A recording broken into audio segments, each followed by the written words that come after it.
Isang rider ang sugatan matapos sumemplang ang sinasakyan niyang motorsiklo sa Pasig. Ayon sa pulisya, bukod sa tila nakainom na, wala pang suot na helmet ang biktima. Balitang hatid ni Jay Sabale, exclusive. Teka lang. Pare, please lang. Okay, sige. Hindi ako makihingi. Okay. Hindi ako makihingi. Komportable. Yan ang sinabi ng naaksidenteng rider habang pinatatanggal ang sea collar na sinuot sa kanya.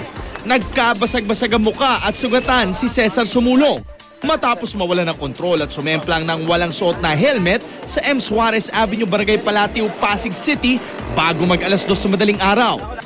Self-accident yung nangyari kasi mukhang nakainom yung na-aksidente. Sa bilis ng takbo niya, gumewang-gewang yung takbo tapos sumemplang na. Galing daw ang rider sa isang kasiyahan at pauwi na sana nang siya ay maaksidente. Sino man si Clark? Apo, ano bang nangyari sir? Sumama ko, Clark. Ewan ko, ano man nangyari sa akin? Nagkalat ang dugo at langis ng motor sa kalsada na agad naman nilinis at binombahan ng tubig ng Barangay Palatio Fire Volunteers.